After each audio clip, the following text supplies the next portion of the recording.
Bonjour à tous. J'ai le plaisir, la joie d'ouvrir cette session du réseau du Club Franco-Risque. Et avant tout, je voudrais vous souhaiter à tous une excellente année, une bonne année 2023, beaucoup de choses à faire et en particulier des échanges, de nombreux échanges avec le Club Franco-Risque.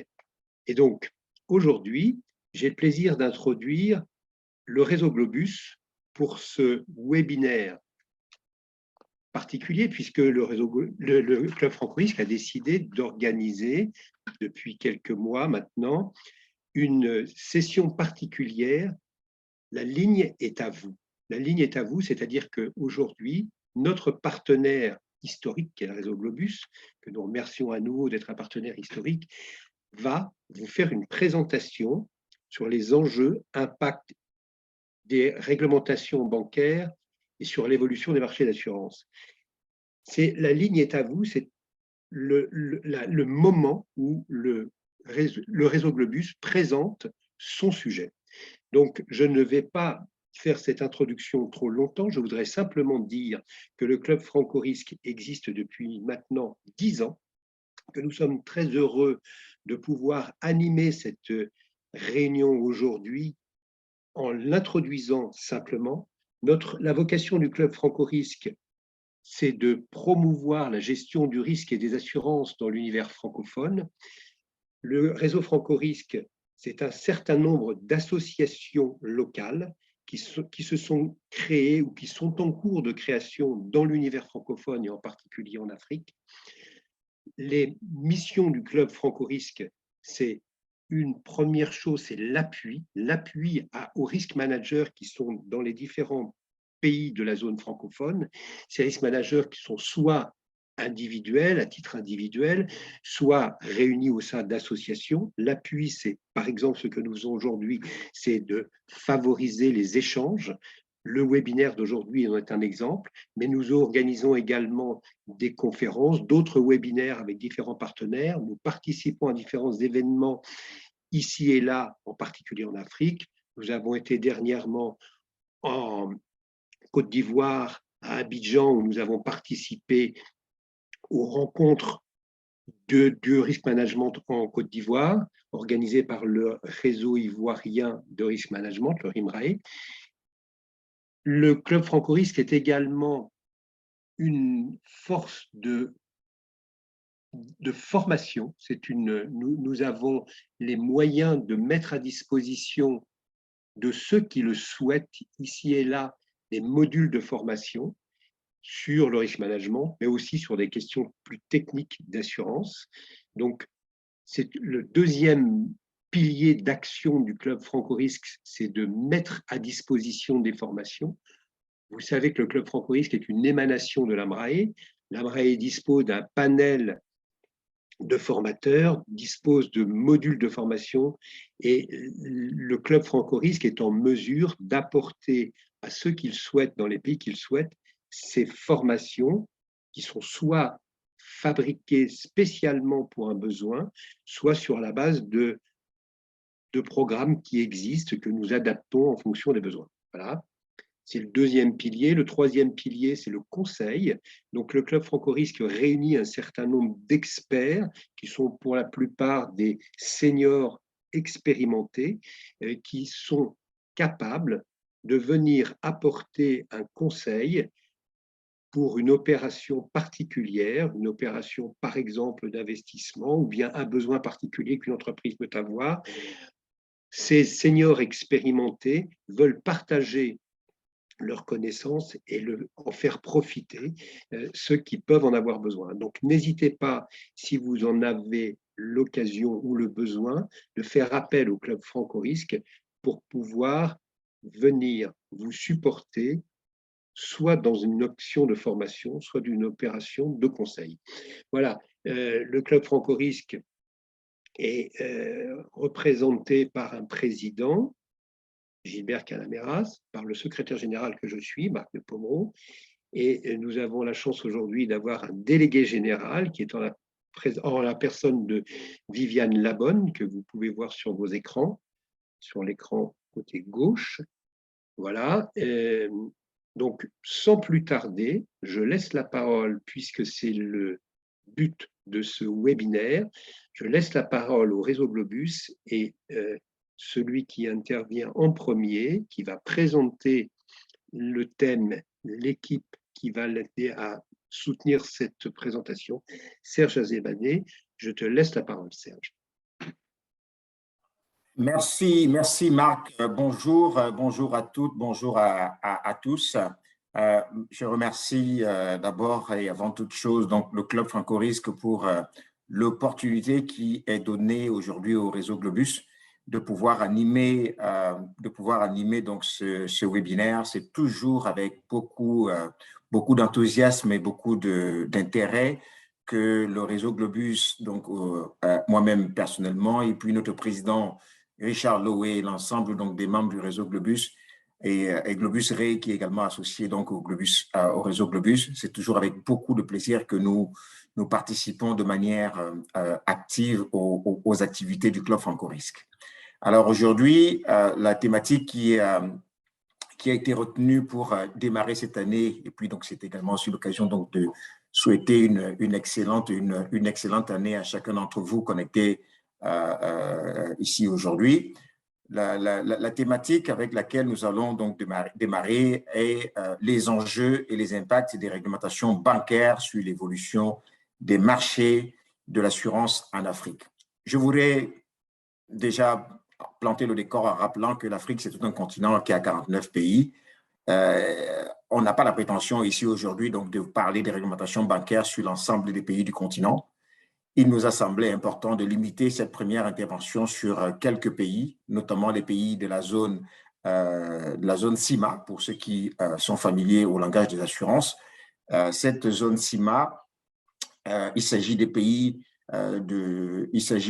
du continent qui ont le franc CFA comme monnaie commune. Il s'agit donc de 14 pays particulièrement, de l'Afrique de l'Ouest et de l'Afrique centrale. Lorsqu'on parle de l'Afrique de l'Ouest, nous parlons du Bénin, le Burkina Faso, la Côte d'Ivoire, la Guinée-Bissau, le Mali, le Niger, le Sénégal et le Togo, qui constituent en fait donc les pays de l'Union économique et monétaire ouest-africaine, UEMOA. Donc l'institution d'émission est la BCEAO. Et en Afrique centrale, nous parlons du Cameroun, de la Centrafrique, le Congo, le Gabon, la Guinée équatoriale et le Tchad qui constituent cette fois-là les pays donc, de la communauté économique et monétaire de l'Afrique centrale, en abrégé CEMAC, et dont l'institut d'émission est la Banque des États de l'Afrique centrale, en abrégé BEAC. Je rappelle que la devise de ces pays africains est adossée à l'euro, qui est la monnaie unique européenne. C'est absolument important. Ce sont des préalables. Depuis quelques années, depuis fin 2018 et depuis donc plus précisément 2019, ces pays souffrent d'une pénurie d'accès aux monnaies étrangères qui pénalise aussi bien les ménages que les entreprises. Donc, il n'y a pas que les compagnies d'assurance, il n'y a pas que le secteur des assurances qui est impacté. Les particuliers sont tout autant pénalisés lorsqu'il s'agit de transferts de fonds vers l'étranger. C'est devenu une véritable gageure. Et si vous voyagez en Europe et que vous voulez acheter de l'euro, c'est la même chose.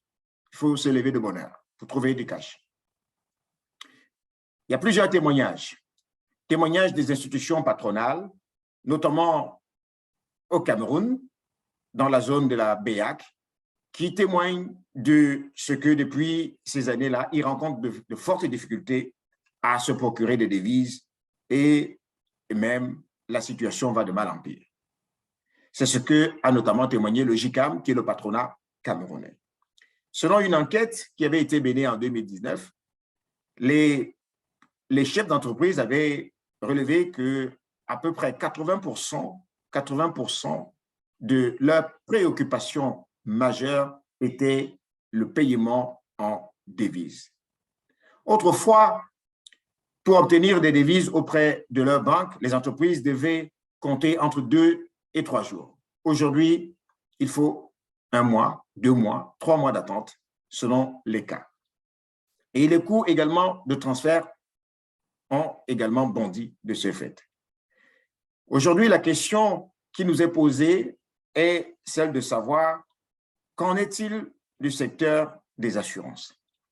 Qu'en est-il de la question des remontées de primes? Qu'en est-il des indemnités de sinistres dès lors que le bénéficiaire est situé hors de la zone africaine? Est-ce qu'il existe une réglementation spécifique au domaine des assurances? Si oui, que dit cette réglementation? Que disent les textes? Est-ce que la situation qui est décrite concerne uniquement le secteur des assurances? Nous voyons que non. Et je vais passer à un témoignage tout à l'heure d'un acteur économique. Et donc, vous verrez que c'est une situation qui ne se limite pas uniquement aux assurances. Je vais demander si Viviane peut partager cet extrait de 2 minutes, et puis ensuite, je vais reprendre la parole.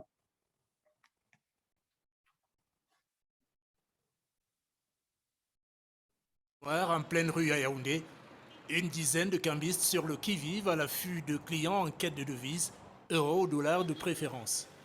20 000 dollars, une somme difficile à trouver chez ces cambistes qui souhaitent rester anonymes. En général, ils changent des francs CFA contre des devises étrangères. Mais depuis quelques semaines, c'est la pénurie. Ces derniers temps, on reçoit plus de clients qui veulent acheter des devises étrangères, c'est-à-dire les euros, les dollars. Il y a une légère variation à la hausse, comme tout produit qui est différent. Des devises devenues plus rares qui coûtent 15 à 20% plus cher aux détenteurs de francs CFA. Une dévaluation de fait de la valeur de cette monnaie commune à 6 pays d'Afrique centrale. La pénurie en devises frappe de plein fouet l'économie camerounaise. Les travaux de réfection de cet hôtel sont ainsi presque à l'arrêt. La propriétaire n'arrive plus à payer ses fournisseurs à l'étranger. Sa banque n'a pas assez de devises pour effectuer les virements internationaux. Il n'y a pas de devises. Je vais vous présenter quelques ordres de virement que moi j'ai remplis à ma banque depuis plus de 3 mois et que je ne suis pas, les fournisseurs ne sont pas payés. Aujourd'hui, les Camerounais ont pratiquement perdu la face sur la scène internationale. Une situation qui menace de paralyser l'économie, d'après le patronat camerounais qui réclame un arrêt de certaines importations pour limiter la sortie des devises. Des restrictions qui s'ajouteraient à celles mises en place par la Banque centrale. Une nouvelle réglementation d'échange est entrée en vigueur en mars dernier pour mieux contrôler la fuite des devises dans la zone monétaire d'Afrique centrale. Mais la Banque centrale explique qu'elle a été un tout petit peu laxiste ces dernières années et que là, elle compte appliquer la réglementation de manière rigoureuse. En attendant, cette pénurie des devises alimente le cercle vicieux qui pousse les cours à la hausse au marché noir. De quoi réveiller le spectre de la dévaluation du franc CFA 25 ans après le traumatisme de 1994. Merci beaucoup, Viviane. Donc, je reprends la parole pour simplement dire, voyez, donc, l'extrait de cet article parle de la réglementation. Nous voulons aujourd'hui comprendre que dit la réglementation, si elle existe en matière donc de sortie de devises pour le paiement des primes à l'étranger. Aujourd'hui, notre constat est que cette situation pose beaucoup de difficultés. Donc, nous voulons répondre aux questions et qui est mieux placé que les acteurs locaux pour pouvoir répondre à ces questions. Nous, au sein du réseau Globus, qui est le réseau le plus étendu aujourd'hui en Afrique parce que nous sommes présents dans 49 pays du continent, nous faisons face à cela, à ce genre de difficultés, et nous ne souhaitons pas simplement nous limiter derrière la réglementation, mais nous souhaitons accompagner nos partenaires. Mais avant d'y arriver, il faut déjà faire un état de lieu des différentes zones. Et voilà pourquoi je voudrais introduire sans plus tarder donc, nos 2 panélistes d'aujourd'hui. Je commencerai par Stéphane Moussirou, qui est le directeur général de la compagnie Asenco au Gabon, membre du réseau Globus, acteur clé donc, du secteur de l'assurance au Gabon, dans la zone de l'Afrique centrale, qui va nous qui va nous parler donc de l'état de lieu. Est-ce que la réglementation est la même? Que dit cette réglementation? Comment est-ce que Acenco, quelles sont les difficultés auxquelles Acenco a fait face vis-à-vis de ses partenaires assureurs, réassureurs, courtiers, clients basés à l'étranger pour la remontée des primes. Ensuite, je passerai la parole à Antoine Compaoré, qui est le directeur général de Globus Re, basé au Burkina, donc dans la zone de l'Afrique de l'Ouest, qui nous dira également quelle est la situation dans cette autre zone. Sans plus tarder, je passe donc la parole à Stéphane Moussirou. Stéphane, c'est à toi. Merci Serge. Bonjour à tous. Je tiens également à ta suite à remercier le Club Franco-Risque pour cette tribune qui nous est donnée et surtout cette opportunité, comme tu l'as si bien dit, de peut-être reposer les principes de cette réglementation d'échange qui est appliquée depuis mars 2019 et qui, comme tu l'as très bien présenté également, que ce soit à travers la vidéo que tu as montrée ou à travers ton intervention, qui engendre beaucoup d'incompréhension entre nous, les opérateurs locaux de la zone CEMAC, donc Acenco est basé au Gabon. C'est une compagnie IRD qui existe depuis plus de 25 ans et qui est donc la première compagnie aussi bien en termes de chiffre d'affaires qu'en termes de total bilan ou en termes de fonds propres ou même en termes d'actifs de placement. Donc, en effet, on centralise un certain nombre d'affaires, d'opérations, d'interlocuteurs, mais également de dysfonctionnements suite à l'entrée en vigueur de cette réglementation. C'est la raison pour laquelle j'ai également convié à ce panel d'aujourd'hui le directeur national pour le Gabon de la BEAC, Patrick Alili. J'espère qu'il est connecté, ou qu'il va se connecter. En tout cas, libre à lui de poser des questions ou d'intervenir sur les différents sujets. Et donc, nos partenaires internationaux hors zone nous manifestent de plus en plus leur vive inquiétude sur les conditions des transferts, sur les délais, sur la documentation lourde que nous demandons depuis 3 ans. Et donc, je pense qu'il est plus qu'utile que nous ayons cet échange aujourd'hui. J'ai donc préparé une petite présentation que je vais partager sur mon écran.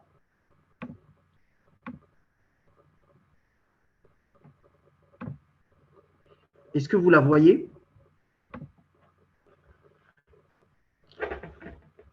Serge, c'est bon, vous voyez la présentation? Oui, on voit la présentation. Bien. Très bien. Donc, je reprends donc l'introduction de Franco-Risque. Le thème, donc, c'est enjeux et impact des réglementations bancaires sur l'évolution du marché des assurances en Afrique. Donc, moi, je vais parler du cas de la CEMAC. C'est la zone dans laquelle évolue Acenco, qui est donc, vu qu'Acenco est basé au Gabon. Je vous propose donc un plan en quelques points, un petit préambule qui va nous servir juste d'introduction, un lexique quand même sur les différents termes qui vont revenir à plusieurs reprises, BEAC, CEMAC, COBAC, CIMA, même si Serge en a expliqué déjà un certain nombre. Une présentation de quelques points clés de la réglementation d'échange, mais surtout la référence qu'ensuite chacun sera libre d'aller chercher et pour la relire au calme avec ses juristes ou pour ensuite échanger plus avant avec nous dans un cadre séparé. Un petit rappel également de l'article 308 du Code des assurances CIMA et également un autre règlement qui impacte l'activité des assureurs, peut-être moins des partenaires, sauf les partenaires qui ont peut-être des intérêts en Afrique, des filiales ou des choses comme ça dans la zone CEMAC. Un règlement qui a été pris pendant le dispositif Covid en 2020 par la BEAC et donc la COBAC. Et quelques documents en annexe. Donc, je pense que Viviane de Franco-Risque ou Serge ou même Marc pourront vous transmettre cette présentation. Elle fait une 40aine de slides, mais je pense que j'irai assez vite sur certaines slides pour aller à l'essentiel et qu'on puisse ensuite échanger. Ici, en préambule, Serge l'a très bien présenté. L'information qu'il faut passer, c'est que donc la zone CEMAC s'est dotée d'une nouvelle réglementation du contrôle d'échange qui est donc effective et appliquée depuis le 1er mars 2019. Et donc, cette nouvelle réglementation, elle vise, outre à juguler une rareté des devises qui a déjà été présentée à travers une vidéo de Serge un peu plus tôt, mais également à assurer de la part des établissements de crédit une application plus effective des règles de contrôle de change que sous la précédente réglementation. Donc, il y avait déjà une réglementation d'échange depuis plus de 20 ans qui n'étaient pas appliquées ou pas correctement appliquées.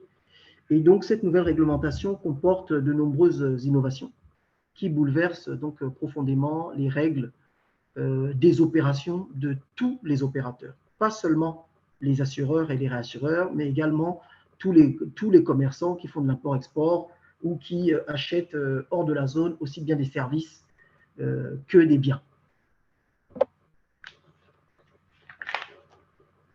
Ensuite, je vais avancer sur quelques citations que j'ai jugé utile de prendre déjà pour insister sur les similitudes entre les deux secteurs qui sont mis en avant, le secteur de la banque et le secteur de l'assurance.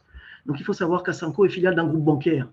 Donc, c'est peut-être pour ça que Serge a souhaité que je prenne la parole aujourd'hui, outre mes nombreuses casquettes ou mes autres particularités liées au fait que je travaille beaucoup sur ces dossiers avec le réseau Globus. Ce sont deux secteurs qui sont basés sur la confiance. Et donc, je souhaite commencer par la troisième citation, qui est d'une romancière canadienne. La fin du monde, c'est quand on cesse d'avoir confiance.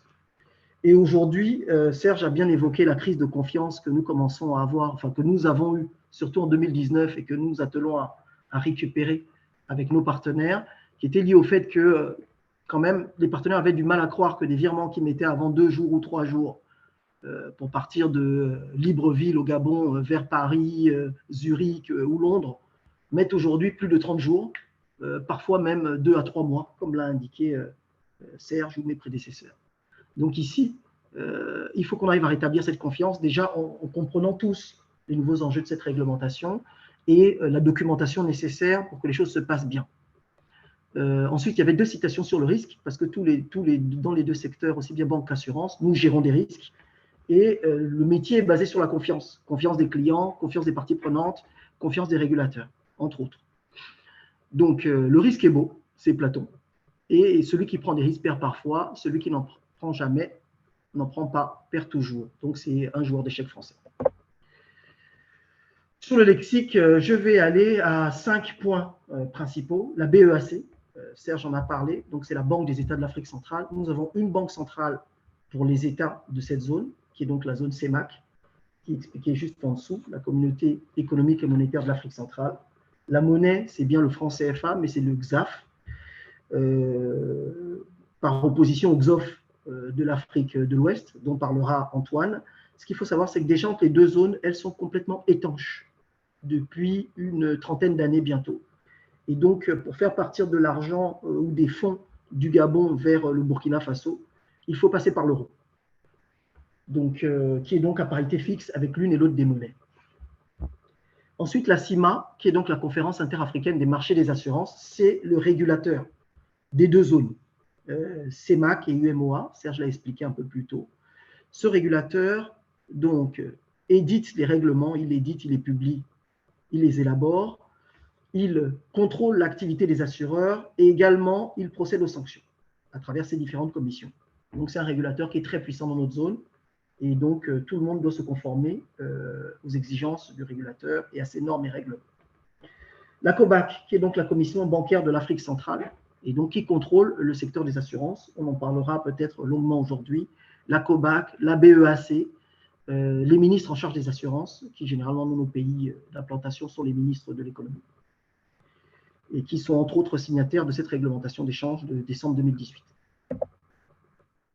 La notion de transfert, je pense que tout le monde la connaît. La notion de zone franc, Serge l'a rappelé un peu plus tôt, donc je ne vais pas m'attarder dessus. Juste préciser donc que tous les pays de la zone, des zones CEMAC et UMOA font partie donc de l'espace CIMA. La fameuse réglementation d'échange, c'est donc le règlement numéro 2/18/CEMAC/UMAC/CM du 21 décembre 2018 portant réglementation d'échange dans la zone CEMAC. J'ai retenu, il fait plus d'une centaine d'articles. J'en ai retenu 2 principaux ici pour le présenter.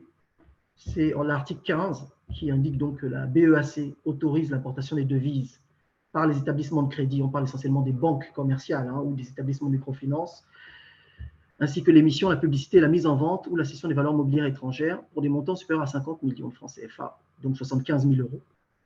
Et le 16, dans le cadre de sa mission de surveillance, la BEAC vérifie la conformité des transactions et opérations avec l'extérieur à la réglementation d'échange. À cet effet, elle effectue, avec le concours de la COBAC, on a parlé un peu plus tôt de la COBAC, c'est la commission bancaire, et du ministère en charge de la monnaie, donc au Gabon, c'est le ministère de l'économie et de la relance, des contrôles sur place et sur pièce pour s'assurer du respect par les intermédiaires agréés, donc on parle des banques essentiellement, et les autres agents économiques de toutes les dispositions relatives à la réglementation des changes.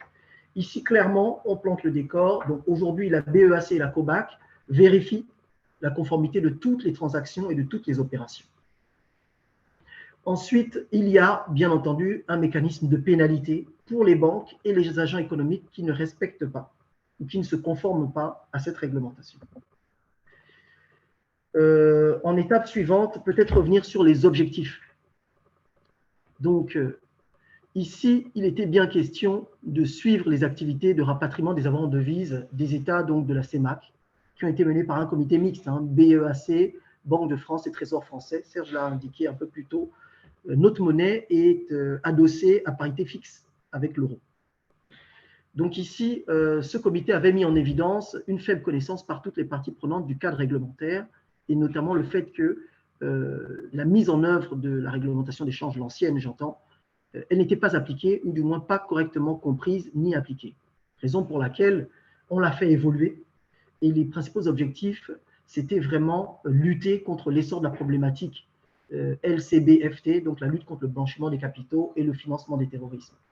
C'est pour ça que vous voyez que dans la documentation qui vous est demandée de plus en plus, il y a vraiment un accent fort sur l'identification du bénéficiaire de la transaction, de l'émetteur également, mais également la nature de la transaction. Donc on demande des contrats légalisés aux impôts et connus de l'administration pour s'assurer bien de bien tracer toutes les opérations et tous les flux.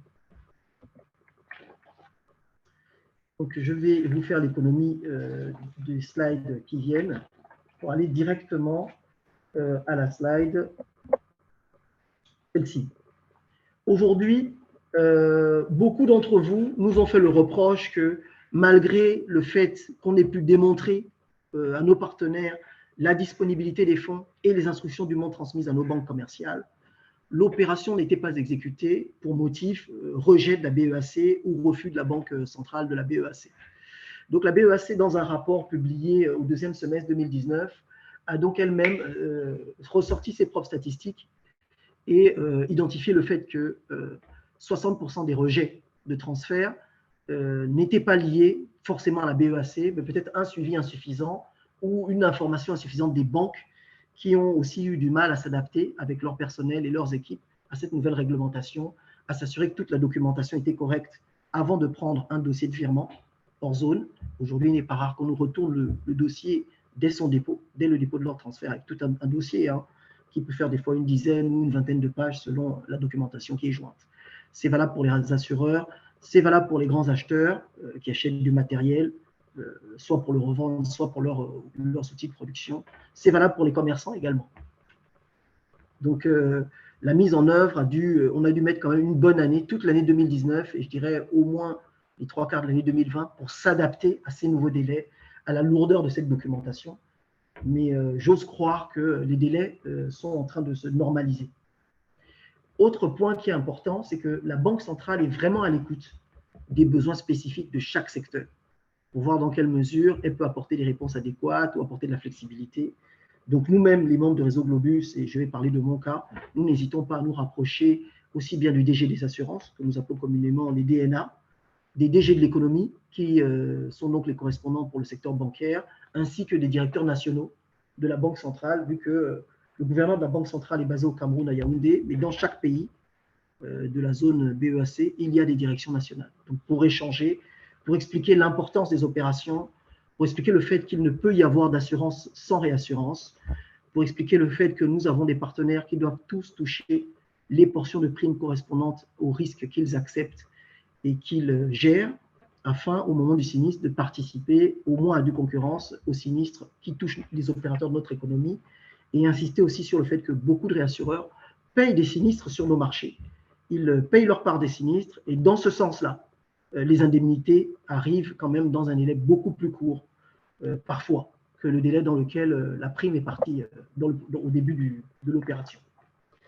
Donc là-dessus, j'espère que nous serons entendus et que nous aurons de plus en plus peut-être un registre des réassureurs avec lesquels il y a des opérations récurrentes ou avec lesquels on gère des grands comptes pour que pour ces réassureurs-là ou ces partenaires-là, on ait un circuit plus court. Ici, c'était donc le bilan que la banque elle-même avait fait, la Banque centrale. C'était de dire que la réforme était pertinente parce qu'aujourd'hui, on l'a vu dans le reportage de Serge, on se rend compte que par le passé et aujourd'hui, les habitudes sont difficiles à changer. Les ressortissants de notre zone aiment détenir de la devise, ce qui n'existe pas dans les autres zones, ou très peu. Francoris, qui est basé en France, il est très rare qu'en France, quelqu'un ait envie d'avoir dans un coffre ou dans un sac, ou du moins chez lui ou sur lui, du dollar ou du franc CFA. Donc les gens détiennent la monnaie de leur zone économique, qui est donc l'euro. Or, nous, dans notre zone, les gens aiment bien détenir de l'euro, du dollar, peut-être pour des raisons d'économie informelle ou pour leurs activités économiques ou personnelles. Mais donc ça, la Banque centrale a souhaité que seule la Banque centrale détienne des devises, ainsi que les établissements agréés. La réforme est efficace pour l'instant, vu qu'elle permet d'obtenir les résultats qui étaient attendus, notamment en termes de LCB-FT, comme je l'indiquais plus tôt. Elle est bien comprise par toutes les parties prenantes de mieux en mieux, j'ai envie de dire. Donc ce bilan datait quand même du deuxième semestre 2019. Aujourd'hui, nous avons presque 4 ans de recul depuis la mise en œuvre ou du moins la publication de cette nouvelle loi, ou de ce règlement. Est-ce qu'il y a de la flexibilité dans la mise en œuvre de plus en plus également, et de la part des banques commerciales, et de la part de la Banque centrale, et de la part aussi de nous-mêmes, les opérateurs ou agents économiques, parce qu'on la comprend mieux, parce que beaucoup de banques ont déjà été sanctionnées, et parce que l'information aujourd'hui est de plus en plus claire, ou du moins de mieux en mieux comprise. En conclusion, sur déjà ce dispositif, ce qu'il faut retenir, c'est que la réglementation d'échange aujourd'hui est plus souple que l'ancienne. On ne s'en rend pas compte parce que l'ancienne n'était pas appliquée du tout. Deuxième point également, la mise en œuvre de cette réglementation d'échange rencontre des obstacles. On en a évoqué quelques-uns, on continuera dans les échanges. C'est la conséquence des anciennes habitudes. On a vu le reportage donc, que Serge a publié, qui a été, je crois, filmé au Cameroun. Il y a des résistances au changement, il y a des habitudes qui étaient là, il y a des opérateurs qui ont un certain type de fonctionnement qu'il va falloir changer. Et puis, ça remet en cause le modèle d'affaires de beaucoup d'agents économiques. Prenons par exemple le cas de tout ce qui était money transfert. Ils ont dû s'adapter et venir ouvrir des comptes en devises dans la zone. Les opérateurs internationaux tels que MoneyGram ou Western Union. Vu que certains pays comme le Gabon n'étaient que des pays émetteurs, à savoir que l'argent part essentiellement du Gabon et on n'a pas de flux inverse. C'est le même problème qu'on rencontre avec certains partenaires. Il y a des réassureurs internationaux qui ouvrent des comptes dans notre zone, soit en monnaie locale XAF, soit en devise, mais qui, pour eux, ça ne pose pas vraiment de problème vu qu'ils payent des sinistres dans la zone. Donc le compte fonctionne dans les deux sens. Pour d'autres, dont toutes les prestations, comme les assisteurs par exemple, dont toutes les prestations sont effectuées en Europe ou du moins dans d'autres pays que notre zone CEMAC, pour eux, ça n'a aucun sens, tout simplement, d'ouvrir un compte dans la zone qui ne servirait qu'à stocker des fonds qu'ils ne pourraient pas utiliser ou du moins dont ils auraient du mal à disposer librement. Pour cela, donc, on est obligé de se soumettre aux contraintes qui sont là, mais on va essayer de présenter ces contraintes plutôt comme des opportunités. Le troisième point, c'est que la BEAC va veiller à l'application des nouvelles dispositions, mais est disposée également à atténuer la perception négative de l'application par tous les acteurs. Et en quatrième point de conclusion sur ce dispositif, la BEAC est disposée également à apporter de la flexibilité dans l'application. Ça a été notamment le cas du secteur mine et pétrole qui a eu une dérogation de 2019 jusqu'au 31 décembre 2021 et prorogée jusqu'en 2022. Mais depuis cette année, donc ils sont largement encouragés à ouvrir des comptes en devises dans les banques locales et ils ont un dispositif ensuite pour mouvementer ces comptes au crédit et au débit. En termes d'impact sur les assureurs et les réassureurs, ici, je souhaite mettre en avant, sur les articles que j'ai retenus, je souhaite mettre en avant 4. Déjà, le 38, les devises encaissées par les établissements de crédit sont rétrocédées à la Banque centrale. C'était une des nouveautés. Quand aujourd'hui, à travers, par exemple, un reverse flow, un réassureur m'envoie 300 000 $ ou 400 000 $, ça m'arrive pour 2 ou 3 affaires que j'ai sur le pétrole, la banque commerciale ne peut conserver que 30% de ses fonds.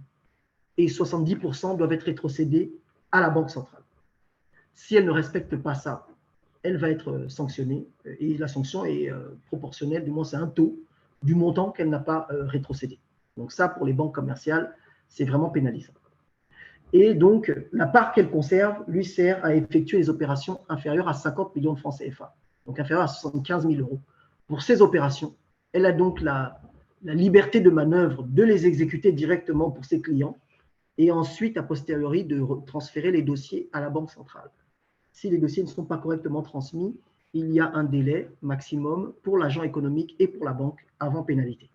On parle donc d'appurement de dossier de transfert. Et avant la pénalité, pour certains d'entre nous qui ont déjà échangé avec nous, il peut arriver que la Banque centrale décide de suspendre tous les virements hors zone de l'agent économique ou de la banque. Donc, il peut arriver qu'on puisse être dans une situation où on ne peut plus émettre de virements hors zone. Pas parce qu'on n'a pas de liquidité ou parce qu'on a utilisé vos primes, mais tout simplement parce qu'on a un dossier ou plusieurs dossiers de virements hors zone qui ne sont pas apurés. L'article 46, également, je voulais le mettre en avant, c'est celui qui dit que l'ouverture de compte de non-résidents en devise dans les livres des établissements de crédit est libre dans la CEMAC, sous réserve de l'information a posteriori de la Banque centrale. Donc, les non-résidents peuvent avoir des comptes en euros ou en USD dans la zone, ou peut-être même dans d'autres devises. Mais l'euro et l'USD sont les cas les plus fréquents. L'article 88 dit donc que les transferts vers l'étranger d'un montant supérieur à 100 millions de francs CFA sont déclarés à la Banque centrale et au ministère en charge de la monnaie, donc au ministère de l'économie, 30 jours au moins avant leur réalisation. Ici, donc, on a déjà une information relative au délai. Donc, on voit que si le dossier est complet, déjà, il faut le compléter entre nous, entre opérateurs, entre nous et notre partenaire international. Il faut obtenir toutes les pièces. Il y a une annexe sur laquelle je reviendrai sur les pièces. Il faut que nous obtenions toutes les pièces. Et une fois que nous les avons, encore faut-il obtenir l'accord du ministre et en sachant qu'on doit le demander 30 jours avant l'exécution. Donc, on a déjà au moins 30 jours pour exécuter ce type d'opération, qui sont donc supérieurs à 100 millions de francs CFA, donc 150 000 euros. Et en 96, donc, les demandes de transfert sont exécutées par l'établissement de crédit sur présentation des documents justificatifs exigés par la réglementation d'échange. Donc, un peu plus loin, je vous les ai listés. Toujours en impact, ici, on a souhaité quand même revenir sur les points de convergence entre les deux réglementations, donc COBAC et CIMA, en termes de gestion des risques et notions de croyance, confiance, appétence au risque ou mesure analyse des risques. Donc, ils ont bien un règlement relatif au contrôle interne dans les établissements de crédit qui a sa correspondance chez nous, notamment les comités du conseil d'administration et la responsabilité du conseil d'administration sur tout ce qui est la gouvernance des entités et le contrôle interne des entités, ces deux régulateurs ne s'adressant généralement qu'au conseil d'administration dans toute leur correspondance et non pas au directeur général. Ensuite, ici, il y a des exigences en termes de fonds propres. Je pense que la majorité d'entre vous, vous les connaissez. Donc, je vais avancer sur ce point. Enjeux et risques, j'ai évoqué les sanctions. Ici, je vous les ai listées. Donc, il y a un certain nombre de sanctions qui pèsent sur les banques commerciales, qui n'appliquent pas correctement les dispositions. Donc, vous pouvez imaginer toute la réorganisation qu'il y a dû avoir dans les directions des opérations et de la trésorerie de toutes les banques commerciales de la zone. Et également au niveau de la Banque centrale, parce que pour contrôler toutes ces banques, je pense qu'il peut y en avoir une centaine sur les 6 pays et contrôler tous les flux. Ils ont dû acquérir des outils, des filtres, des logiciels, des gestions d'alerte et tout un nombre de collaborateurs qui pointent en fait toutes les pièces. Donc ici, ces outils vont jusqu'à la suppression de l'agrément de la banque ou la révocation du dirigeant, ces sanctions. Donc elles sont quand même assez lourdes. Et donc, j'ai jugé utile, donc nous avons jugé utile de vous les présenter dans ce document que vous pourrez relire un peu plus loin. Et l'article 194, bien sûr, qui entérine le fait que cette nouvelle réglementation, appliquée depuis mars 2019, abroge en fait la précédente et tout autre texte antérieur portant sur le même sujet. Donc, je passe ensuite au point sur l'article 308 du Code CIMA. Cet article, je pense que tous nous le connaissons. C'est celui qui interdit de souscrire une assurance directe à l'étranger pour un risque qui est situé dans la zone CIMA ou dans l'espace CIMA ou alors au Gabon. Donc ici, on dit donc que toute cession réassurance à l'étranger c'est donc hors de notre zone, hein, portant sur plus de 50% d'un risque, est soumise à l'autorisation du ministre en charge des assurances, donc le ministre de l'économie. Donc vous voyez pourquoi aujourd'hui, la réglementation d'échange, ou du moins la banque commerciale et tout le dossier et la Banque centrale s'appuient sur cet article, qui est un article de notre réglementation, parce que beaucoup de partenaires nous reprochaient le fait que ces opérations sont légales et ils ne comprenaient pas les refus des fois de la Banque centrale. Donc, ils s'appuient sur notre réglementation pour exiger l'accord du ministre en charge des assurances. Et donc, ce que nous faisons localement, c'est que nous soumettons dossier par dossier, l'entier dossier à la DNA pour chaque virement hors zone qui est frappé par ces contraintes supérieures à 50 millions, supérieures à 100 millions. La note de couverture, la note de débit, les bordereaux de cession, la police d'assurance enregistrée au domaine et la demande d'autorisation du ministre. Une fois que le ministre marque son accord et que le dossier est complet, nous pouvons, l'identité du réassureur, j'avais oublié, nous pouvons déposer ce dossier au guichet de la banque qui ensuite donc pourra l'exécuter en lien avec la Banque centrale. Donc la DNA donc, soumet au ministre, après vérification, à la signature et l'approbation du ministre. Donc là aussi, j'ai rappelé que les ministres qui avaient signé cette nouvelle réglementation de change, et notamment celui qui est signataire, c'était le ministre de l'économie du Gabon, à l'époque en 2018. En termes de contraintes commerciales et opérationnelles, ce qu'on oublie souvent sur cet article 308, et je pense que là, Antoine, le DG de Globusserie, en parlera mieux que moi, c'est que des fois, même les 50% de la zone doivent être rétrocédés à des réassureurs installés hors de la zone, parce qu'il peut arriver, pour les grands risques pétroliers, miniers ou d'autres, que le client ait un financement également hors zone, auprès d'une banque française comme Natixis ou une autre, ou auprès de grands financeurs comme les Afrexim Bank, qui, eux, sollicitent ou nécessitent un réassureur qui porte le risque de rang A, par une agence de notation internationale également. Et donc, il peut arriver que les réassureurs de la zone doivent céder également leurs 50% ou les rétrocéder à un autre réassureur, soit le porteur du risque principal, soit un autre, qui serait noté A également. Ce qui complique donc aussi bien le placement de l'opération pour le client que pour nous, les assureurs et les réassureurs. Et ensuite, également, peut-être les flux également, qui peuvent des fois passer par un réassureur de la zone, qui lui-même peut être confronté aux mêmes difficultés qu'aurait été l'assureur qui affronte pour remonter la prime au réassureur, soit final, soit au moins le réassureur en zone, qui va porter tout ou partie du risque. Donc ça aussi, c'est une nouvelle contrainte, mais qui est au niveau opérationnel et dont on peut discuter. Voilà, on a longuement discuté avec certains d'entre vous, que j'ai vu dans la liste d'inscription. Sur le règlement COBAC Covid, alors un certain nombre de mesures d'allègement des provisions ou des créances douteuses dites Covid, créances Covid, a été décidée et elle a essentiellement pour corollaire l'article 9 que je vous ai mis en gras ici, c'est que les établissements assujettis, donc les établissements bancaires et de microfinance, s'abstiennent durant la même période, concernant l'exercice 2020 et 2021, ils s'abstiennent de distribuer les dividendes afin de renforcer leurs fonds propres pour conserver leur capacité et couvrir les pertes à venir. Donc, ça part d'une bonne intention pour maintenir la solvabilité et la liquidité des banques de la zone, mais on se rend compte que ce règlement a également pour effet donc, de modifier la structure du PNL des assureurs qui ont eu la chance, ou malheureusement pour ces 2 années, la malchance, d'être des gros actionnaires de banques, vu qu'ils n'ont pas perçu de dividendes, et donc leur résultat de placement s'est effondré, et également certainement leur liquidité. Donc ces règlements, aussi bien CIMA que COBAC, on voit bien qu'ils sont alignés. Il y a des effets de l'un à l'autre, ce sont des vases communicants, et c'est normal vu que nous sommes dans un système économique et certains risques peuvent être systémiques ou pas. En tout cas, donc, voilà moi ce que j'avais à présenter. Mon temps est limité, donc je suis disponible pour les différentes questions. Mais dans ma slide 29, vous constaterez que j'ai rappelé les pièces à transmettre pour toutes ces opérations. Et donc, aussi bien pour le donneur d'ordre que le bénéficiaire. Et vous voyez ici, c'est extrait donc de la réglementation, hein, quand vous prendrez l'article. Il y a aussi bien les missions, les voyages d'affaires, les voyages pour soins médicaux, les dividendes, les frais de scolarité donc pour les particuliers, les aides familiales. Là, donc, il y a l'assurance et la réassurance. Il y a d'autres services financiers ou d'intermédiation, des redevances, droits et licences pour les fournisseurs hors zone, des cotisations, de l'assistance technique. Il y a vraiment, comme disait Serge, tout type de prestations qui sont frappées par cette nouvelle réglementation dite d'échange et qui vise à mieux contrôler et mieux surveiller les flux et les opérations entre notre zone et les autres zones monétaires.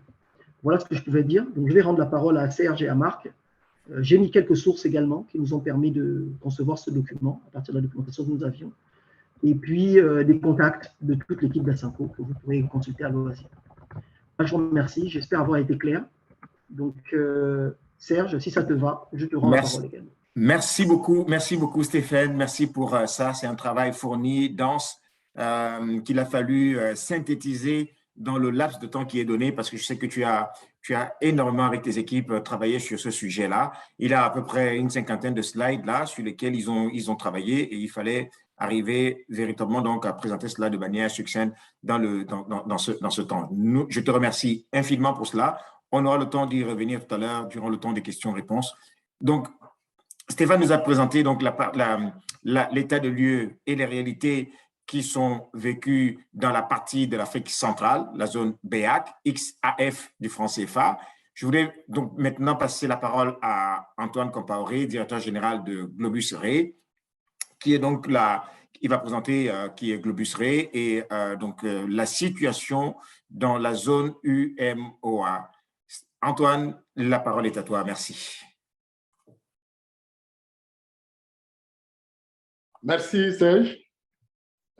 Avant ma présentation, je voudrais, à la suite de Serge, Stéphane, préciser que c'était vraiment une occasion, je dirais, en or, qui est donnée à nous, le réseau Globus et Globus Ray, de pouvoir effectivement échanger avec les partenaires sur les questions liées à la réglementation bancaire, aussi bien dans la zone Afrique centrale que dans la zone XOF. Je voudrais aussi, à la suite de Serge et Stéphane, remercier le Club Franco-Risque pour cette opportunité et présenter mes meilleurs vœux à l'ensemble des participants et une excellente année que je souhaite à chacun de nous. Alors, pour ma présentation… Avant que tu continues, je vais juste simplement demander à ceux qui sont connectés, si vous avez des questions, vous pouvez les poser dans la partie Q&R qui est en dessous ou éventuellement sur la partie discussion. Merci. Alors, comme je le précisais, la zone XOF, c'est la zone UMOA.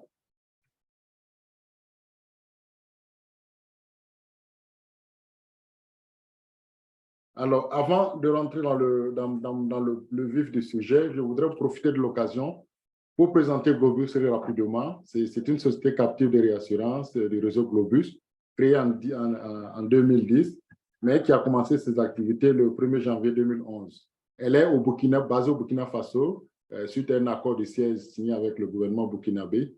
Donc, c'est une société, comme vous le savez, qui est exonérée de tous ces taxes et impôts sur la base de l'accord de siège. Et sa mission principale est de procurer aux membres du réseau une bonne sécurité financière, notamment en leur offrant des très grandes capacités adaptées à leurs besoins, à des coûts avantageux, ceci bien sur le plan des traités que sur le plan de la session facultative, sans compter les frontings qui passent par le réseau Globus. Donc, on peut dire que Globus intervient pour le compte aussi de multinationales pour la gestion des programmes internationaux sur le continent africain. Donc, elle s'inscrit dans une synergie d'action en matière de réassurance du réseau Globus. Alors, je profite aussi pour présenter rapidement l'organigramme. Il y a deux pôles d'activité. Il y a le pôle technique qui est composé de quatre personnes dans l'équipe, dont le responsable et trois assistants en fait, qui gèrent à la fois les traités, les FAC et les frontings, et qui sont les interlocuteurs directs des rétrocessionnaires des partenaires internationaux, en ce sens qu'ils sont sur les cédantes, ils ont reparti un peu, si vous voulez, l'ensemble des cédantes. Et sur la partie financière, il y a également quatre dans l'équipe, avec le responsable et 3 autres personnes qui interviennent en tant que financiers, comptables et chargés de recouvrement. Ce sont les interlocuteurs de nos partenaires également. Alors, sur le thème à proprement dit concernant la zone XOF, UMOA, j'ai proposé 2 grands titres. C'est de parler de la réglementation. Quand je dis information générale, c'est pour vraiment présenter la réglementation et je situerai le contexte de la réglementation. Et sur le titre 2, on parlera des défis liés au changement de la réglementation bancaire. Et en point 2, on parlera de l'incidence actuelle de la réglementation bancaire. Incidence, j'entends par incidence impact. Alors, comme de l'autre côté, en Afrique centrale, la réglementation du côté de l'Afrique de l'Ouest, nous avons ciblé les parties qui peuvent non seulement concerner l'ensemble des intervenants avec le système bancaire, et on va après se focaliser sur la partie liée aux assurances et la réassurance.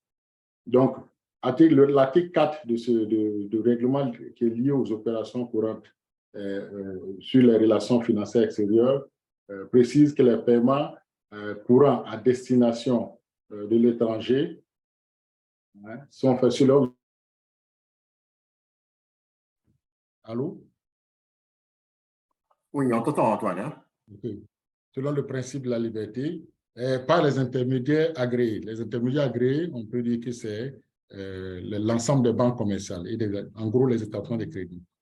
Donc, à cet égard, sous réserve de la présentation des pièces justificatives, les intermédiaires sont autorisés à titre général pour les opérations liées à la délivrance d'allocations touristiques aux voyageurs résidents.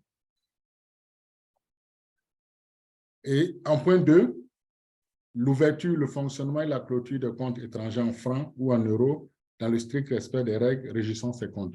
Nous avons tenu à parler de ce point parce que, à le développer un peu plus parce que c'est un point qui peut intéresser les partenaires internationaux. Donc, selon les articles 2 et 3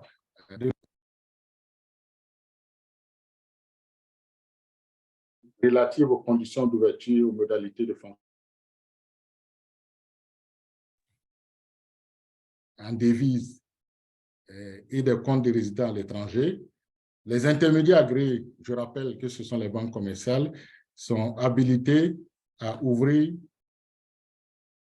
des comptes,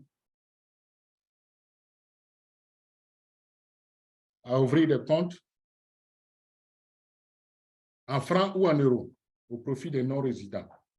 Voilà. Et donc, sur la demande d'ouverture d'un compte étranger en francs ou en euros,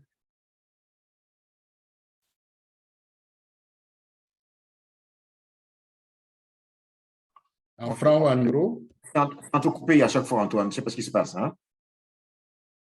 Vous m'entendez? Oui, on t'entend, mais c'est un peu coupé de temps en temps. En francs ou en euros au profit des non-résidents, la demande d'ouverture doit comporter les preuves de la qualité de la résidence, effective du requérant,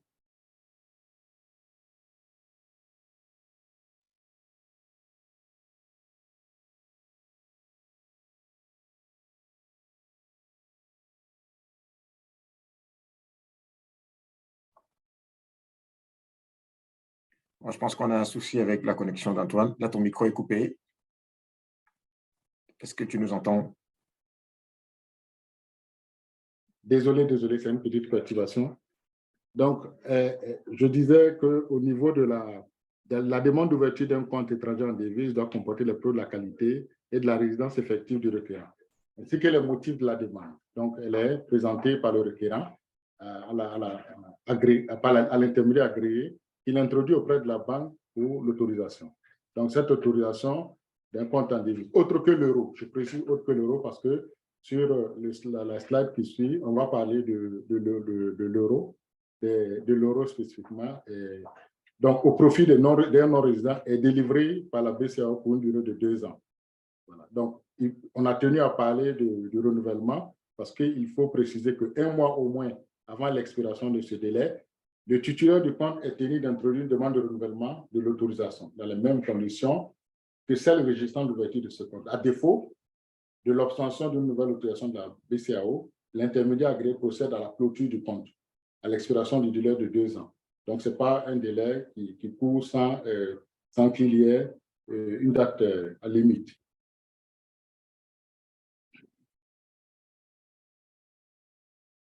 Ensuite, suivant le titre 3 portant toujours sur les opérations courantes du règlement numéro 9 aux relations financières extérieures, je suis en train d'aborder le point 3 parce que là, on développait le point 2. Donc, avant l'ouverture, l'exécution des transferts dont le montant n'excède pas 500 000 francs CFA Dans ce cas, aucune pièce justificative de l'opération n'est requise. Les intermédiaires agréés doivent s'assurer de l'identité du demandeur et du bénéficiaire. Bon, j'avoue que une précision importante qui est apportée, c'est que ce point reste théorique, parce que même pour des règlements de moins de 500 000, il y a encore une pile de documents à fournir. Donc, en point 4, les règlements à destination de l'étranger afférents aux opérations dont la liste suit. Donc, il s'agit en petit A de paiement résultant de la livraison de marchandises. Donc, tous les acteurs sont concernés. Les frais de services portuaires, d'entrepôt et tous autres frais accessoires du trafic de marchandises. Il y a en C, recettes d'escale de navires étrangers dans un État membre de l'UEMOA ou dépenses d'escale à l'étranger du navire d'un État membre de l'UEMOA. En D, frais et bénéfices résultant du commerce de transit. E, commission, courtage, frais de publicité et de représentation. Assurance et réassurance, qui, en parenthèse, dit prime indemnité, mais vont au-delà puisqu'ils concernent aussi les soldes des comptes, hein, que ce soit des comptes techniques ou des comptes avec les partenaires internationaux. En point G, à partir du point G jusqu'au point M, je dirais que c'est l'ensemble des autres points, les salaires et traitements honoraires, les droits et les dépenses des brevets, les impôts à manne, les frais d'études, d'hospitalisation, intérêts et dividendes, hein, et transfert des migrants et des rapatriés. Et en point M, tous autres aspects, tous autres paiements courants qui, par leur nature, peuvent être assimilés aux catégories énumérées ci-dessus. Alors, le point 2, le contexte de la réglementation. Donc, selon les dernières informations reçues de notre banque commerciale, les dispositions portant sur les opérations de prestation de services, qui sont les suivantes: les prestations de services, le fret, le transport, les frais de passage, la prestation intellectuelle, l'assistance technique, les royalties, les commissions. Il faut dire qu'en principe, quand on dit prestation de services, l'assurance s'inscrit dans ce point-là. Mais on va dérouler plus loin pour montrer que, concernant l'assurance, quand je dis l'assurance, je parle de l'assurance, de la réassurance, on constatera qu'il y a encore un autre dispositif qui est mis en place. Donc, effectué par un non-résident en faveur d'un résident peut faire l'objet de règlements par le résident en respectant les conditions ci-dessus. Donc, là, il s'agit d'une liste de documents justificatifs pour le règlement de prestation de services. Donc, il y a l'ordre de transfert signé, il y a l'autorisation d'échange manuel, il y a le contrat de prestation de services signé enregistré au niveau des services des impôts, l'attestation de la situation fiscale, la facture actualisée, la lettre d'autorisation de règlement partiel si la facture est payée partiellement, l'état récapitulatif s'il y a lieu des règlements partiels ainsi que le SWIFT. Donc, je disais qu'en termes de prestation de services, les assurants devraient s'y retrouver, assurance et réassurance. Donc, ce qui nous permet d'aborder le titre 2, où nous parlons exactement de la situation liée aux enjeux et des impacts. Donc, nous disons, en termes de défis, nous disons, ce sont les enjeux, que les défis liés aux différents changements de la réglementation bancaire sont déjà pris en compte par les organismes et structures des secteurs d'assurance et de la réassurance. En effet, les rencontres se tiennent entre les autorités du secteur bancaire et celles du secteur des assurances visant à tenir compte de la particularité des opérations d'assurance et de réassurance. La dernière en date, selon les échanges avec les autorités, aussi bien de la FANAP que des autorités bancaires, s'est tenue dans la zone Afrique centrale, et je pense que c'est bien à Douala. Donc, la position que nous voudrons apporter, il est important que la fluidité des opérations de transfert de fonds en assurance et en réassurance soit de mise pour une amélioration des délais de paiement et permettre donc que les relations de partenaires connaissent un respect en temps réduit des engagements pris de part et d'autre. Alors, en termes d'incidence actuelle de la réglementation, nous nous focalisons sur la zone UEMOA, comme nous le disons. Les impacts à celui de la réglementation bancaire sur les opérations de réassurance et même d'assurance sont la non-activité de la liste des documents exigés. En effet, on peut dire qu'en termes de liste de documents exigés, je parle spécifiquement de Globus Re, et c'est sûr que le secteur des assurances connaît la même réalité. Depuis ma prise de fonction, il y a eu presque 3 à 4 échanges sur la liste. C'est-à-dire que la liste, d'entrée de jeu, elle n'est pas définie pour dire que sur une période donnée, cette liste-là va rester figée. Donc, on peut constater que d'un transfert à l'autre, on peut vous demander une pièce à une date T, à une date T plus 1, on vous demande une autre pièce. Bon. Sans le confirmer, je veux dire, à réfléchir en haute voix, on comprend bien que c'est lié à d'autres raisons qui ne sont pas forcément dévoilées. Donc, cette non-existence de la liste des documents exigés fait que, effectivement, au niveau des partenaires, quand on communique, à un moment donné, une liste, on demande des documents, on va revenir certainement vers eux pour demander un complément de documents. Donc, vous comprenez qu'une fois que le partenaire, 2-3 fois, vous a transmis des documents, il commence à se poser bien des questions. Mais nous efforçons également de disposer de cette documentation auprès de notre banque commerciale qui va se rapprocher de la banque centrale pour que nous puissions montrer aux partenaires qu'effectivement, c'est une évolution liée, si vous voulez, à la réglementation bancaire. Il y a le rallongement des délais de traitement. Il y a les incompréhensions et plaintes des partenaires. Il y a l'absence d'harmonisation des tests entre la zone XOF et XAF. Je profite pour préciser que Globus Ray intervenant, si vous voulez, beaucoup plus dans la zone ciment et avec l'ensemble des membres du réseau.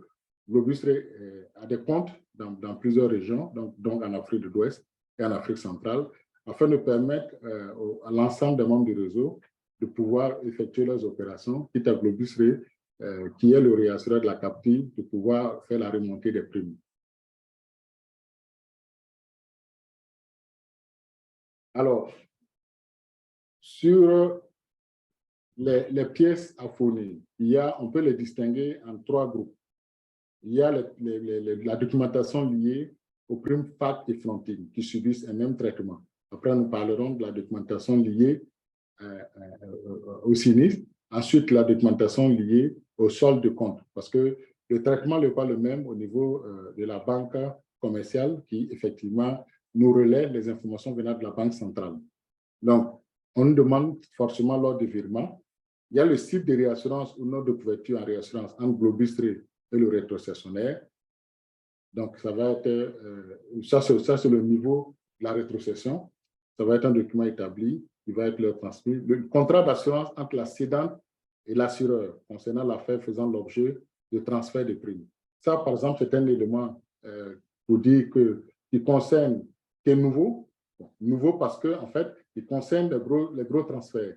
Mais quand c'est des transferts qui ne sont pas importants, il arrive des fois où on ne nous exige pas ce contrat-là. Mais nous avons été confrontés à des situations où nous devons forcément obtenir le contrat et ça a mis du temps parce que, bon, derrière aussi, il faut faire un contrat adapté parce que vous savez qu'il y a des aménagements de renouvellement et ce n'est pas ce qui intéresse la banque parce qu'eux, n'étant pas des professionnels de l'assurance, ils veulent des documents signés à date concernant la période concernée. Donc, il faut refaire un contrat pour cette période.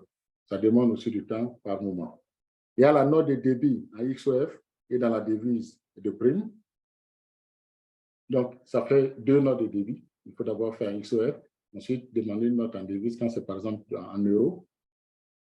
Il y a le contrat, convention signante Globus Ray et le rétrocessionnaire. Ça, c'est un document de base. C'est-à-dire qu'entre le partenaire Globus Ray ou entre la cédante Globus Ray, il faut établir qu'il y a un contrat. Ça peut être le traité. Mais si c'est un partenaire qui n'a pas forcément un traité de réassurance avec Globus Ray, ça va être la convention de partenariat, c'est-à-dire pour les partenaires internationaux qui ont des affaires qui passent par Globus Ray. Et F, éventuellement, les autorisations de paiement en cas de virement fractionné. Alors, ça, c'est un nouveau point de la réglementation parce que nous disons que nous pouvons procéder à des paiements partiels par moment, enfin partiels, parce qu'on peut faire 3-4 signatures. Où je prends un exemple où, en fonction du pouvoir de signature, on n'aura pas besoin d'avoir de dépasser un montant donné. Donc, il faut faire 2-3 paiements, mais qui vont être transmis en une seule fois à la banque.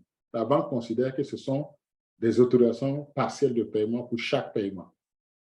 C'est vrai que ce n'est pas des périodes différentes, mais il faut que le partenaire qui reçoit l'argent autorise que ce fractionnement-là soit fait. Même si c'est un paiement qui va qui va être unique puisqu'il va concerner le paiement qui est dû, le paiement global qui est dû.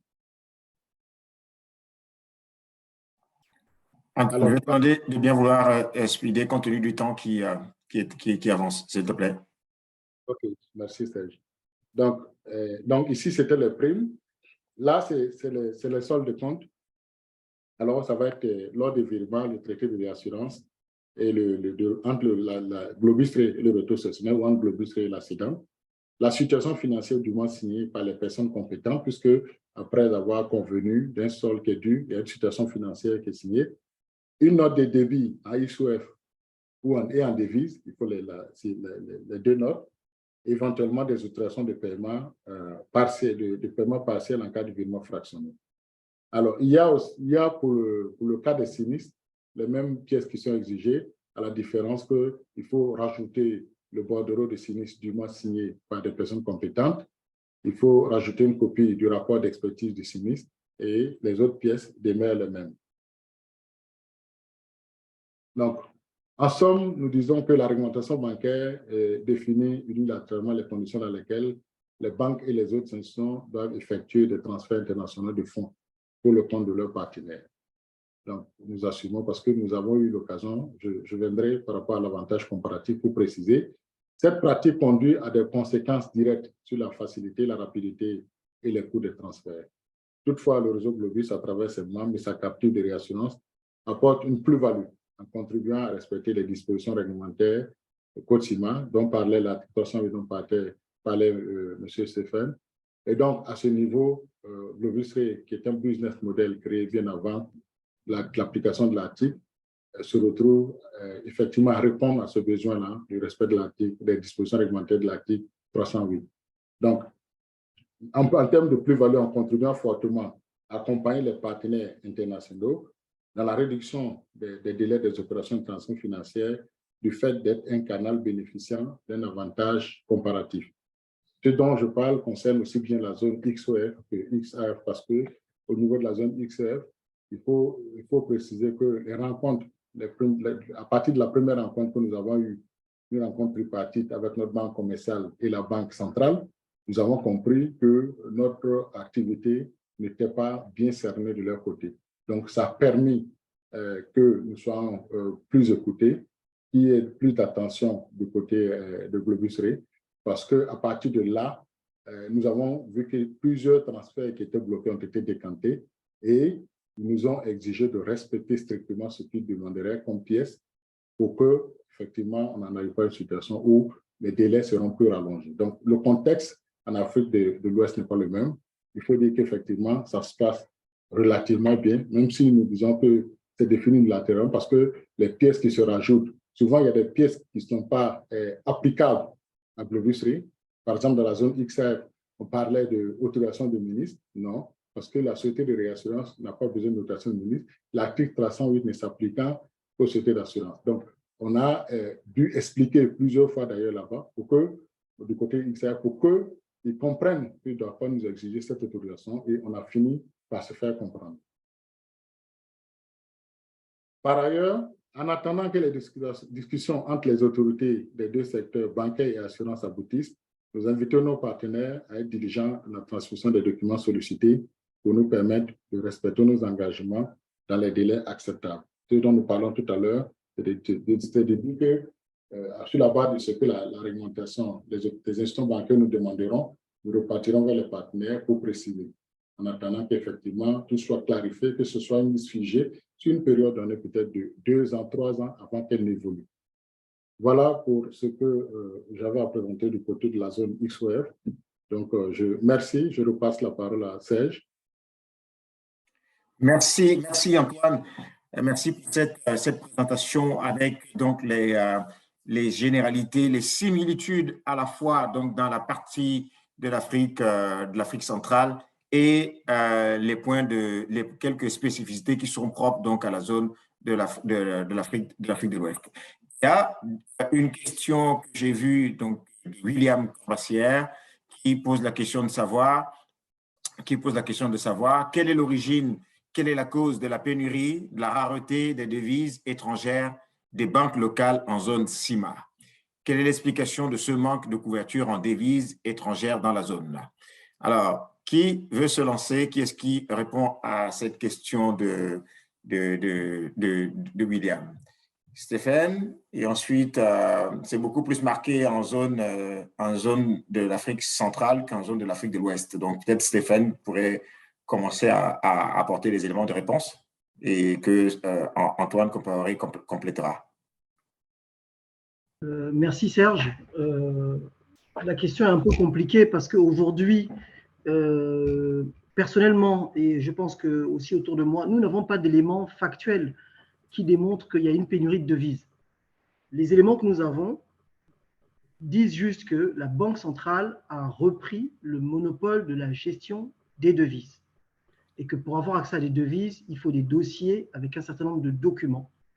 Et donc, tous ceux qui étaient habitués à détenir des devises, que ce soit des personnes physiques ou des personnes morales informelles ou bien formelles et bien établies, connaissent de plus en plus de difficultés à avoir accès à ces devises. C'est d'ailleurs ce que montrait le petit reportage que Serge a bien voulu nous diffuser, dire que malgré les nouvelles règles, beaucoup s'attellent à vouloir rester dans l'informel et acquérir des devises auprès un peu d'agents de change ambulants. Et ceci vise à reconnaître qu'eux-mêmes ont dévalué la monnaie. Vu que 1 euro, c'est 655 francs CFA, et on dit qu'eux, ils arrivent à acheter des euros 20% plus cher que le taux de change. Donc, eux-mêmes reconnaissent qu'ils sont prêts à dévaluer la monnaie, donc à payer plus cher pour avoir de l'euro. Maintenant, pour quelles activités, on ne sait pas exactement. Mais toujours est-il qu'aujourd'hui, aussi bien les banques que les personnes physiques, et je vais rester sur les banques, pour avoir des devises à la banque, il peut arriver qu'il n'y en ait pas, parce que la banque doit les demander à la Banque centrale. Pour toute opération que vous avez, il faut des documents. À part, même pour un voyage, pour avoir 1 500 euros, donc 1 million de francs CFA, il faut fournir un billet d'avion, un passeport, un visa. Donc, pourtant, c'est des échanges qui se faisaient avant sans aucun papier. Aujourd'hui, il faut fournir des documents pour qu'on identifie qui veut détenir de la devise. Donc voilà, c'est la seule réponse que je peux apporter à la question. J'espère que j'ai répondu, ou du moins que j'ai apporté un éclairage. Voilà, Serge. Voilà merci. Merci, Stéphane. Est-ce qu'Antoine souhaite compléter? Oui, je voudrais compléter pour dire que, en fait, au niveau de la zone XOF, les règlements, les transferts qui ont pris plus de 2 semaines et voire atteindre 1 mois sont les transferts importants du fait des pièces demandées, comme je dis, qui n'avaient pas d'exhaustivité. Mais sinon, les transferts qui sont à moins de 100 000 euros, je pense 65 millions, sont faits par la banque commerciale, notre banque commerciale, parce que je pense qu'elles sont en mesure, selon la réglementation, de le faire. Donc, c'est quand c'est plus qu'elle demande les autorisations à la BCAO et qui peut dire, sur tel transfert, il fait telle autre pièce complémentaire. Par contre, ce que je voudrais dire, qui est un point à la limite bloquant, c'est que dans la réglementation bancaire, je pense que c'est la même chose des deux côtés, il y a le sujet lié au rapatriement, dont parlait le DG Stéphane en termes de pourcentage, mais il faut dire que la banque, dans les deux zones, si par exemple en Afrique de l'Ouest, on te paye un montant, en Afrique de l'Ouest, c'est-à-dire que si un montant vient de l'Afrique centrale ou partout ailleurs et passe par l'Afrique de l'Ouest, c'est ça qui justifie que le transfert puisse être effectué chez le partenaire. Donc, quand une cédante nous paye du côté de l'Afrique centrale, la difficulté, c'est de payer ce même montant ici. Même si on a des fonds, quand ce n'est pas important, ça peut passer. Mais quand c'est important, même si on a des fonds dans nos comptes, comme il faille payer, c'est compliqué parce qu'on n'a pas la banque n'aura pas l'appui de rapatriement à la banque commerciale, je veux dire, à montrer à la BCAO. Voilà ce que je voudrais rajouter. OK. Merci pour vos éléments. Je sais qu'il y a d'autres commentaires ou des analyses qui disent notamment que c'est ce point-là, ces difficultés sont beaucoup plus accentuées en zone CEMAC compte tenu de la typologie des économies et que parfois c'est lié à des questions de balance commerciale. Bon, bref, après, c'est des économistes. Nous, comme Stéphane l'a dit, nous nous contentons de ce que en fait, nous disent la réglementation. Bon, après, moi, je voudrais poser une question. Si les participants, enfin, ceux qui sont en ligne, vous pouvez également donc poser vos questions. Est-ce que vous n'avez pas des situations où malgré donc le fait de communiquer l'ensemble des documents, est-ce que c'est garanti qu'en fournissant tous ces documents-là, le paiement sera effectué?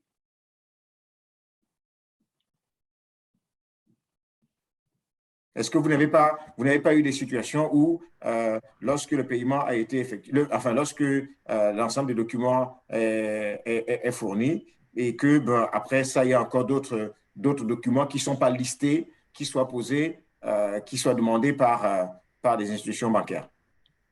Je vais commencer. Merci Serge. Si ça arrive, enfin oui et non. Non déjà pour le fait qu'aujourd'hui, après 4 ans, dans cette nouvelle réglementation, nous n'avons jamais eu une opération qui n'est jamais passée. Maintenant, il y a des opérations pour lesquelles il faut redéposer le dossier 2 ou 3 fois parce qu'il y a des rejets ou des refus, soit de la banque commerciale, soit de la banque centrale. On ne sait pas exactement le va-et-vient entre les deux. Et comme a souligné aussi Antoine un peu plus tôt, des fois, il y a des documents additionnels qui sont demandés qui n'étaient pas listés initialement, peut-être compte tenu du montant. Généralement, c'est pour les opérations très importantes, supérieures à 300 millions, 500 millions, des fois l'opération qui touche le milliard. Là, oui, donc toutes les opérations qui sont au-dessus de 200 000 euros, 300 000 euros, ça met plus de temps, ils demandent plus de documents. On a déjà eu des fois demandé les statuts, les noms des dirigeants, des bénéficiaires, voilà, des choses comme ça. C'est déjà arrivé, mais au final, ça passe. En insistant, ça passe. La contrainte, c'est le délai. Je crois qu'il y a une autre question dans les questions-réponses, Serge. Oui, tu peux la prendre. Tu peux la prendre, hein? Ok, je la prends. Donc, la question, c'est… mais c'est même… S'il vous plaît, la réglementation bancaire a-t-elle un impact sur la qualité et les délais de placement dans les actifs financiers hors zone CIMA? Oui, forcément.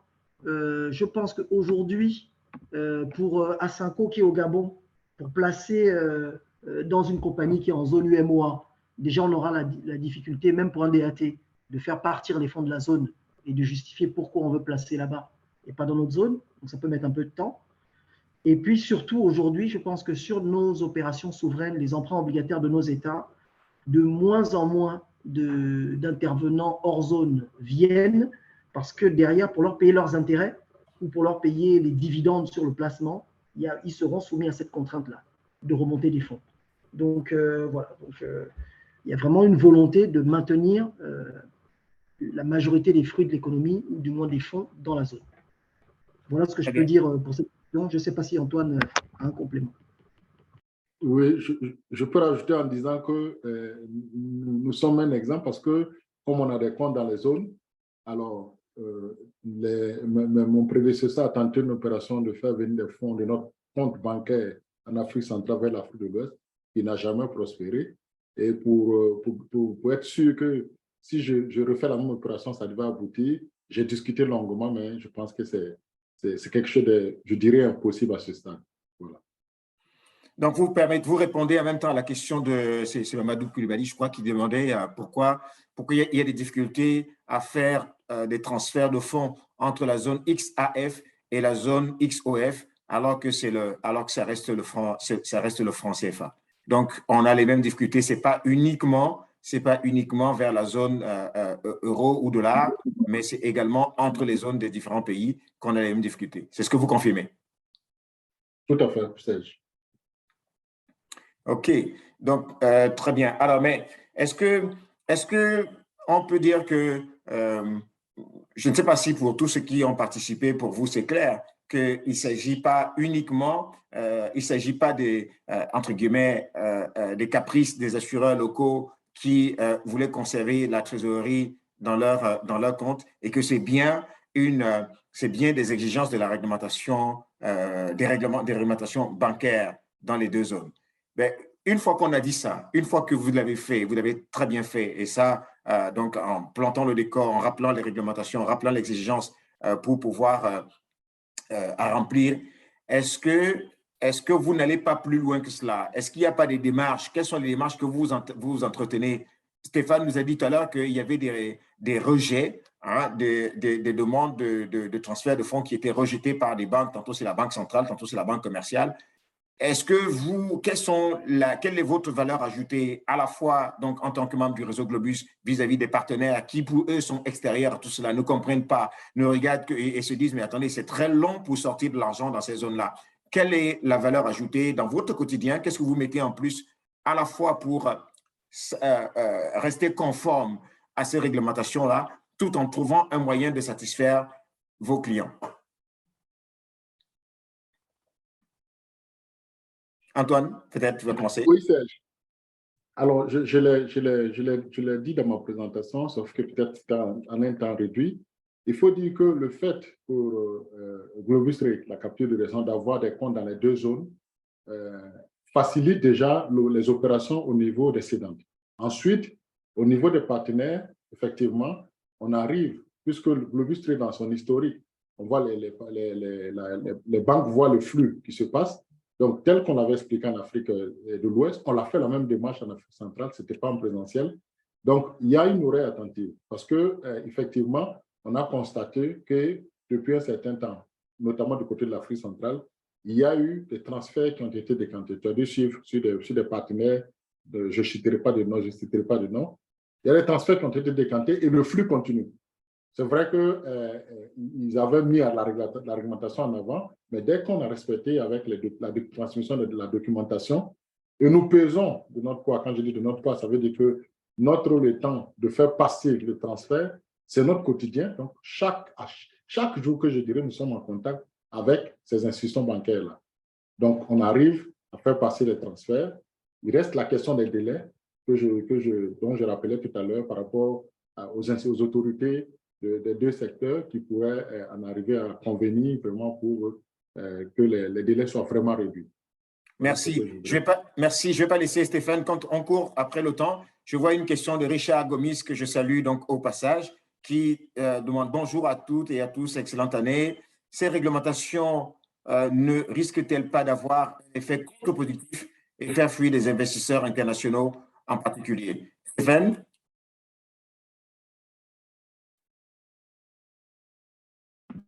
Oui, Serge, tu peux reprendre la question. Elle était un peu coupée chez moi.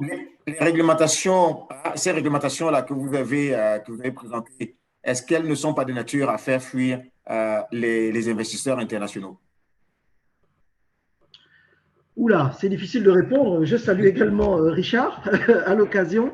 Bon, je pense qu'on peut prendre ça de diverses manières. Je crois que l'objectif de la réglementation, c'est vraiment peut-être, à mon avis, hein, je n'ai pas d'écrit là-dessus formel, c'est de favoriser l'inclusion financière. Vous voyez même qu'il y avait quelqu'un d'autre qui avait posé une question sur est-ce que ça ne remettait pas en cause le principe de la réassurance internationale. On a de plus en plus de réassureurs légaux dans la zone pour faire grossir aussi les réassureurs de notre zone. Maintenant, il y a toujours la contrainte, comme je l'ai dit également dans mon exposé, du financement et du rating du réassureur, qui va faire qu'on aura toujours besoin d'avoir recours à des réassureurs hors zone. Et c'est même d'ailleurs le principe de l'assurance et de la réassurance. Donc, je ne pense pas que ça va s'arrêter, d'autant plus que certains de ces réassureurs suivent un peu à l'image des commissaires aux comptes ou d'autres professions, ils suivent leurs clients en fait dans nos zones. Donc, je ne pense pas que ça va freiner les investissements. C'est juste qu'il faudra qu'on apprenne tous à se conformer à ces normes, que les outils s'améliorent également pour que ce soit plus fluide et plus automatisé, et qu'au bout d'un moment aussi, à la Banque centrale, qu'ils puissent avoir eux aussi un outil dans lequel on sait que tel réassureur est connu des services, si je peux m'expliquer ainsi, il est bien établi, ces opérations sont récurrentes tous les ans pour tel ou tel client, et que du coup, on recommence à passer sur un délai qui est inférieur à la semaine pour les virements de réassureurs bien identifiés et même d'assureurs locaux bien identifiés, qui sont bien établis, qui respectent la réglementation, etc. Donc, moi, je pense que c'est un virage qui est un peu difficile à prendre, mais je reste optimiste et je suis convaincu que les choses vont se normaliser. Et comme a dit Antoine, nous n'avons de cesse tous les jours d'être avec le DG des assurances, le DG de l'économie, la Banque centrale, et peut-être rajouter que nous, en zone CEMAC, il y a un comité financier qui se tient mensuellement avec la présence donc de la CIMA, le SG CIMA, du DG des assurances, de la Banque centrale, des banques commerciales, des sociétés de bourse, donc vraiment tous les acteurs et du président de la fédération, de notre fédération des assurances, donc tous les acteurs qui sont frappés par cette réglementation, également aussi donc les autres fédérations, hein, les importateurs de véhicules, les grands commerçants, les grands acheteurs, participent à ces comités mensuels Et donc, je pense que des solutions vont être trouvées et les délais vont se normaliser. Voilà. Déjà, je pense qu'aujourd'hui, on a beaucoup moins de temps qu'en 2019. Merci Serge, beaucoup, Stéphane. Donc, comme toujours, dans des webinaires comme ceci, il y a toujours des questions qui vont arriver à la dernière minute et des questions pourtant intéressantes. Je vais donc la question de Abdoulaye Diallo qui dit, que nous saluons également au passage, il dit cette nouvelle réglementation se heurte à la réglementation française sur la RGPD et des pièces d'identité à fournir. Nous avons connu le cas avec Antoine, notamment dans le cadre d'une affaire que nous avons en commun. Les aménagements sont-ils prévus? Je dirais, il n'y a pas d'aménagement. Aujourd'hui, en fait, vous savez, et il faudrait comprendre que les autorités qui mettent, que ce soit la BEAC ou la BCAO du côté d'Afrique de l'Ouest, sont des autorités supranationales. Et dès l'instant où cela se... Parce qu'en même temps, en France, on a des partenaires qui ont fourni notamment la pièce d'identité de leurs dirigeants.